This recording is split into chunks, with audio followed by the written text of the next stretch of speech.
10 college students are assigned by Professor Mott to work together to complete a team project. The three members Alex, Pat, and Casey tried to establish a working relationship.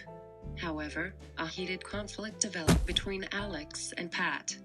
Both students requested the professor to mediate. Professor Mott asked both students to come to the university for a meeting.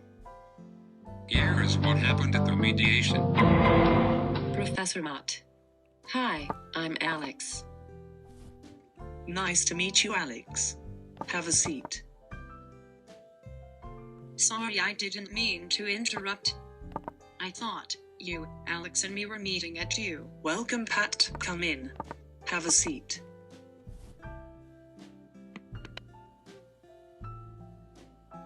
This is Alex. Alex? Wow, I thought you were a guy. Hi. Thank you both for coming over to campus.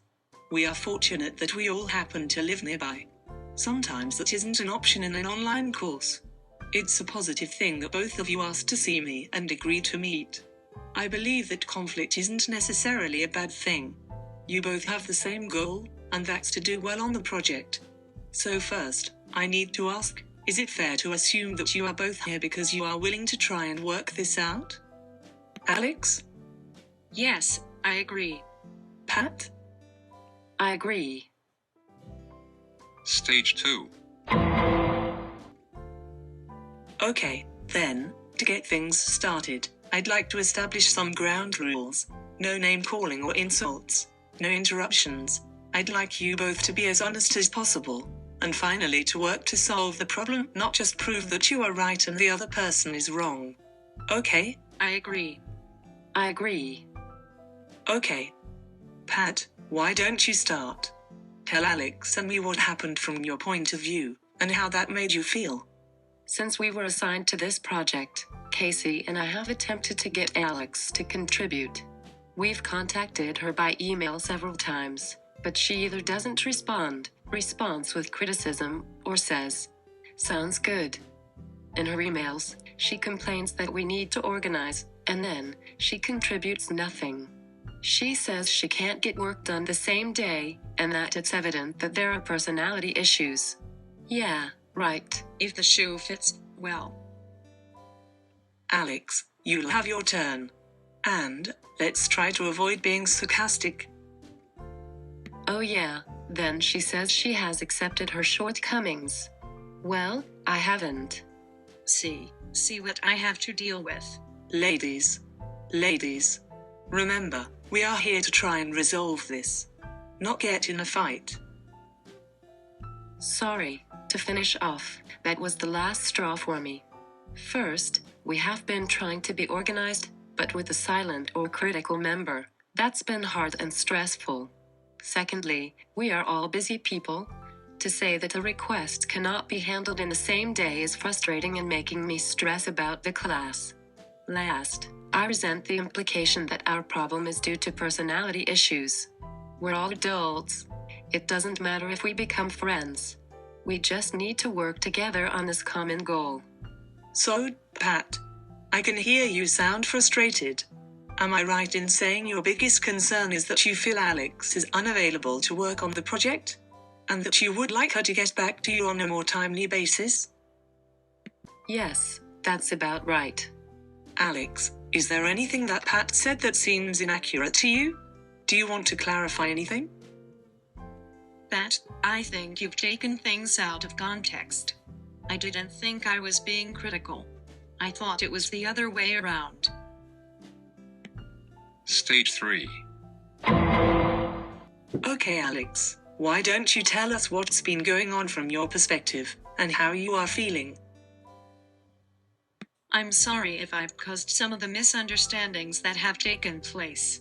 This is my first class in the online program. I feel like I'm in way over my head. It's bad enough that I feel like everyone but me has this all figured out, but it's obvious to me and everyone else in the class that Pat and Casey are really good friends, and when I was assigned to the group, I just felt like a real outsider. Anytime I tried to make a suggestion on the project, it felt like I was either put down, ignored or questioned. I have apologized on several occasions for my lateness in replying to emails.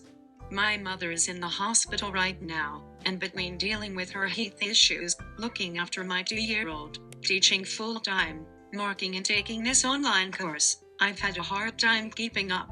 On top of that, my computer crashed last week, and I lost all my work. I didn't like how Casey and Pat narrowed the subject matter, and I've been trying to get clarification on what part everyone will work on, but I'm still not clear. I don't want to be the boss, but I don't want to be told what to do either. I know that people can misunderstand each other online, and it feels like we really got off on the wrong foot. It sounds like you are under a lot of pressure, Alex. Pat, is there anything you would like to comment on or clarify? Wow. You've got a lot going on, Alex. I had no idea. Correct me if I'm wrong, Alex. What I'm hearing you say is that you've got a lot on your plate, and although you are trying to contribute, you feel like you could use some help. You don't like how the group has narrowed the topic and you are not clear on your part. Does all that sound right? I guess so, but I still feel like Pat and Casey were ganging up on me. Stage 4. Ladies, here's what I'm hearing are the major issues. Pat, you feel like Alex hasn't really been available or responsive, and Alex, you feel excluded by Pat and Casey and you don't like how the topic was narrowed. You could use some help managing the class.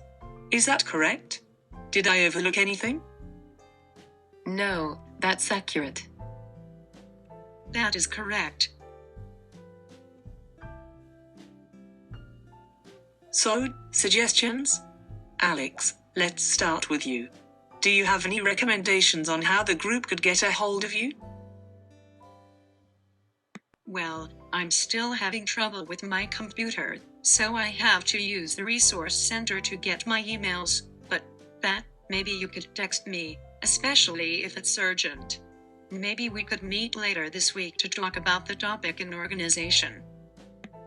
We could do that. Any other ideas? Pat, how about you? I could call, if it were really important. Is that okay, Alex? Yes, that's okay. Before we move on, any other ideas? Could we agree to check messages twice a day and reply the same day? Hey, why don't we put the project into Google Docs? Then we really could work on the project together. It would avoid sending things back and forth. That sounds great, Pat. I really like the idea about Google Docs. What about video conferencing in Illuminate Verum? Or maybe DimDim?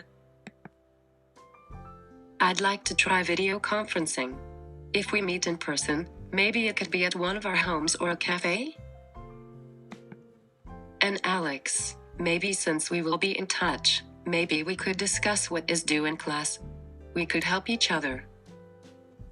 Wow, you would do that, Pat? Sure. And by the way, Casey and I aren't really old friends or anything. I just met her when we started the program. Stage 5. Here's what I'm going to do.